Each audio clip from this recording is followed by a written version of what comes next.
Hello friends, and welcome to the Celebrate Kansas party at the Manhattan Public Library. My name is Miss Rachel and I am excited to have you with us to talk about Kansas, our state.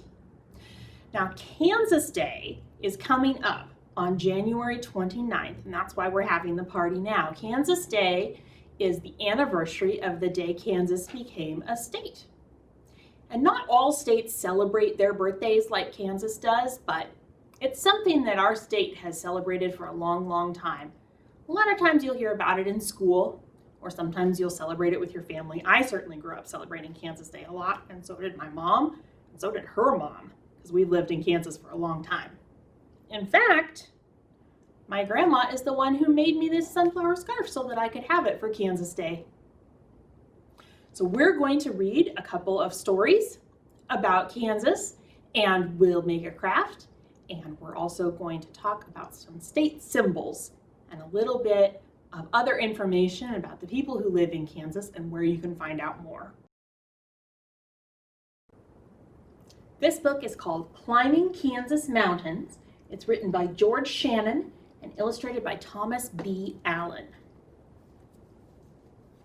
It's an older book and we don't have it in our collection in the library anymore, but I brought my copy in from home.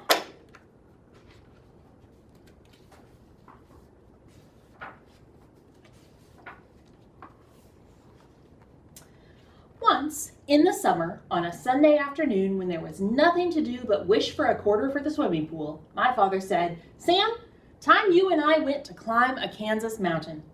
"Sure," I said, "and watch pigs fly," like he always did when nothing made sense. He knew Kansas didn't have any mountains. He'd helped me make my flour dough map that barely had a bump. "Maybe, maybe not," he said as he gave my mom a wink. "It's up to you." Either way, it was better than staying at home, so I ran outside and hopped in the car. Just me, no brothers in the big front seat. When I asked, "Didn't he remember how my map was flat?" my father just smiled and said, "You'll see."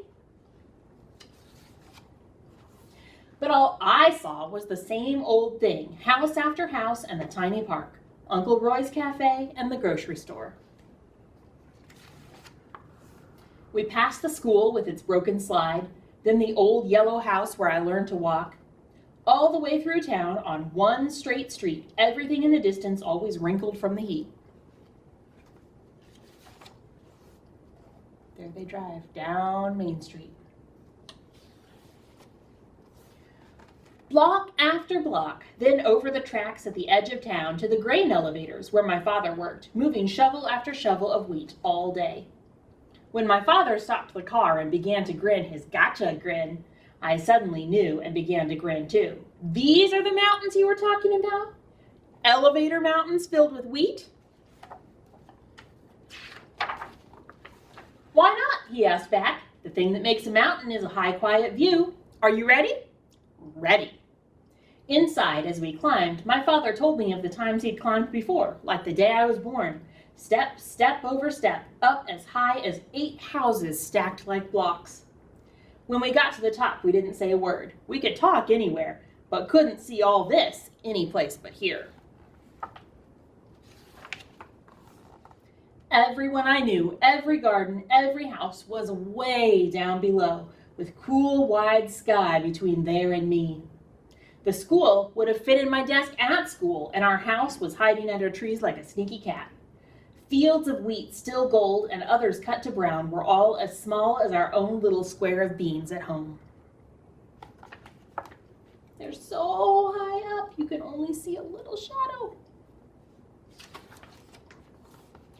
There were squares as smooth as fancy pants, and squares plowed up like corduroy. Squares of squares and swirls and stripes, all held together like our tablecloth, but with ribbons of road instead of red. All flat, like the table in the dining room. A table grown so big it has no edge. A table so big the trees in town are its green centerpiece. A table so big it has a mountain of wheat for a giant to eat. A table so big. That is very big. It just keeps going. "Ready?" said my father. "Nearly supper time." Ready, I said, trying not to grin, to drive across the table and through the centerpiece. Do what? He said. Then got me, as he grinned a giant grin. Let's drive across the table to the table at home. I'm driving home. Ever since then, when my father says, "How's about a drive across the table to the mountains and back?" I'm the only one who knows what he really means. Sharing time together, just me, no brothers, in the big front seat. The end.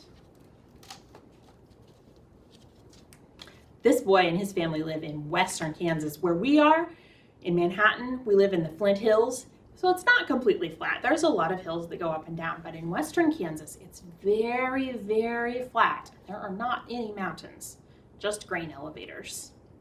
That's where they grow a lot of wheat. Kansas has a lot of official symbols, but here are just a few of them. First off, our state flower, which is the sunflower. Our state mammal is the American bison.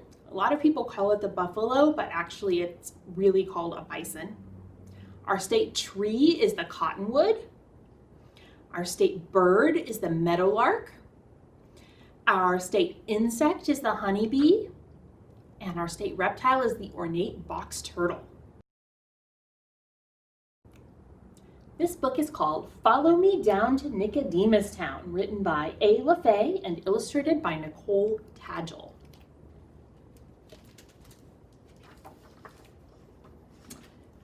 Subtitle is Based on the History of the African American Pioneer Settlement. The woo-wee, follow me holler of the 6 o'clock train rumbled right into Dee Dee's dreams.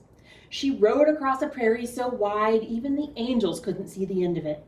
Her family had a plan. They would own a place in that open land. The Pattons wanted to leave sharecropping behind and have a farm of their own. They needed to make extra money to do it. When her day work was done, Dee Dee's mama sewed dresses so fine they practically got up and danced. Her papa worked the fields by day and built furniture by moonlight. And Dee Dee made a shoe shine box to spiff up the shoes of the folks at the train station.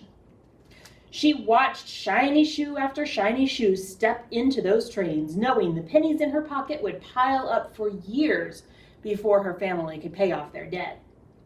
They all worked from sun climb to sun slide, but still owed more than they made to the landowner, Mr. Sills. He kept them tied to his fields in a house they didn't own. But good things come to those who pray. That fall, Dee Dee had spied a notice offering land for colored folks in Kansas. If they moved there and started a farm, they'd own it in a few years' time. The paper told of Nicodemus, a soon-to-be-built town that'd be just a short wagon ride away. Dee Dee ran that notice right to her papa, who said, "Why, Dee Dee, you delivered a star that we can hang our dreams on." After that, they worked twice as long and 3 times as hard until their penny bank began to fill. One afternoon, a man with his shoe half shined heard the last call to board the train. He ran off so quick he dropped his wallet. Dee Dee scooped it up and raced after him, shouting the whole way. The man reached out the train window to claim it. Turned out, Dee Dee chased down a miracle. A letter came to the station for the shoeshine girl with a slip of heaven inside. The man who dropped the wallet had sent her a reward of $10. Dee Dee and her parents whooped and hollered enough to knock the nails out of the walls. With Papa's furniture money, the cotton he brought in, and Mama's dress money, they had enough to pay their debt and stake a claim. Dee Dee's shoeshine money would buy the seeds for planting. They paid Mr. Sills and bid him good riddance, then stepped right up to the station window and bought tickets with the $10 reward money.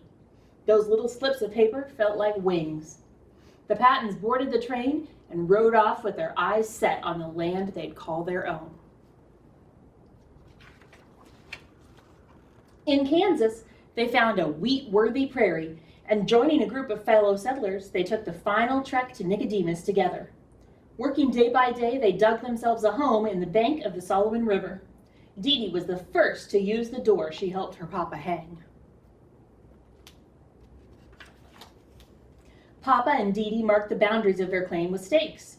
Over the next few years, they would have to prove up on the land, fence it, farm it, and register the deed. But now, with a full winter between them and the fields they needed to plow, the Pattons didn't have much more than the stars to guide them, stories to tell, and plans to make. With a sling, Dee Dee shot supper until even the prairie dogs grew scarce. When their bellies set to biting, Dee Dee went out with her papa to hunt further afield. She went over a rise and lost sight of the river, then came face to face with an Indian man taller than their house. He held a rabbit in each hand, saying, "Saw your chimney smoke go thin. Figured your food might be as scarce as your fuel." That's how the Pattons made Shankasabi of the Children of the Middle Waters. The white folks call them the Osage, but they say they're the Niu Kanska. The Pattons called themselves blessed for all that their new neighbors brought: food, fellowship, and the most precious gift of all, hope for the spring to come. In the winter months, Mama sat to sewing. Dee Dee basted. Papa worked out where to plant. When the ground thawed, Dee Dee sowed seeds with Papa, planted a garden with Mama, and waited for things to grow. When the pea-small prairie flowers started to bloom, plenty more folks poured into Nicodemus. The town went up like a revival tent: a new hotel, a bank, and a store. When Dee Dee's family rode into town on Sundays, women slipped orders for church-going dresses into Mama's hand. On occasion, Dee Dee made a mail run into town. One afternoon, she heard Mr. Zachary say he had a full house in the hotel. Taking a deep breath, Dee Dee asked, "You think any of them folks need their shoes shined?" Quicker than a wink, he plopped his own shoe on the chair. "I sure could use a shine."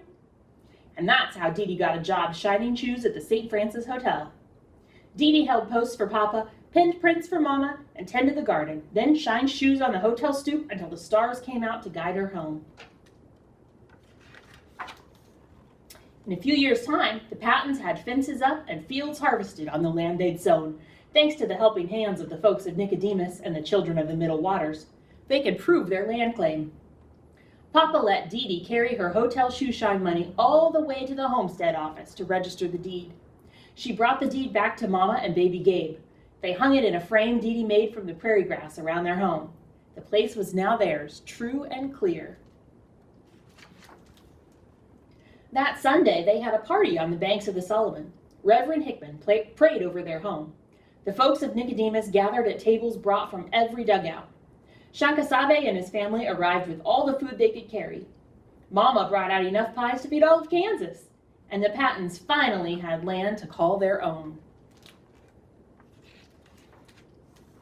But most important, they had a home where they could tell stories, use the stars to guide them, and make plans for the things to come.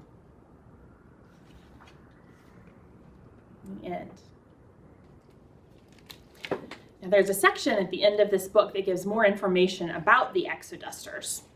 So you can tell what was happening in history and why there was land available for these people to go to. It says, when the Civil War ended, Jim Crow laws, unfair economic systems, and limited access to education made it extremely difficult for African Americans to live as equal U.S. citizens. Sharecropping was one such unfair system in which landowners assigned African American farmers and their families to small plots of land, charged them rent, and forced them to pay high prices for seeds, equipment, and basic necessities. This kept families in debt for years, unable to buy land of their own. And that's what happened with Dee Dee's family. Mr. Sills was in charge of their sharecropping, and they couldn't make enough money to leave him. At the same time, the Native American nations of the Great Plains were enduring the forced removal of their people from their land. In 1871, most of the Osage Nation were forced to sell the land they'd been given and relocate to Oklahoma. I based Shankasabe off one of the few members of the nation who were able to remain on the Osage Diminished Reservation. Like the Children of the Middle Waters, African Americans wanted land of their own. The Homestead Act of 1862 gave them a unique opportunity because it offered settlers 160 acres of land, provided they could farm it, live on it for 5 years, and pay a small filing fee. Meeting these requirements was still challenging, especially for impoverished families, and many homesteaders relied heavily on the hard work and financial contributions of young children like Dee Dee. The African Americans who joined the land rush to frontier states like Oklahoma, Nebraska, and Kansas in the 1870s were called Exodusters. Their name came from the biblical story of Exodus, when the enslaved Hebrews were led to the Promised Land. In the U.S., these formerly enslaved settlers wanted to build their own Promised Land. Some exodusters staked homestead claims. Others went to work on farms. Nearly 30,000 resettled in Kansas alone. They faced natural, financial, and racial hardships to build a better future for themselves. To increase their chances, many banded together to build their own communities like Nicodemus, Kansas. It is the oldest and only surviving exoduster town. Today, several descendants of the original settlers of Nicodemus still live in the area. The town is now an unincorporated community in Graham County, but some of the original buildings still stand, and it became a National Historic Site in 1995.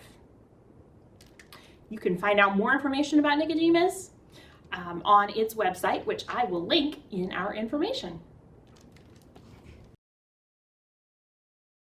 Now, we live in the state of Kansas and the city of Manhattan.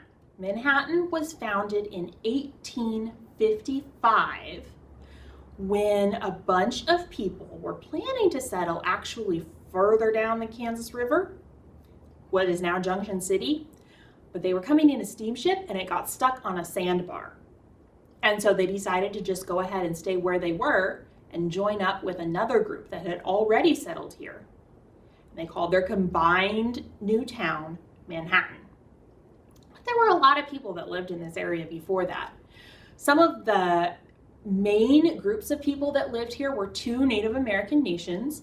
There were the Kaw people, sometimes called Kanza or Kansa or Kansas. That's where our name Kansas comes from. And the other is the Osage Nation.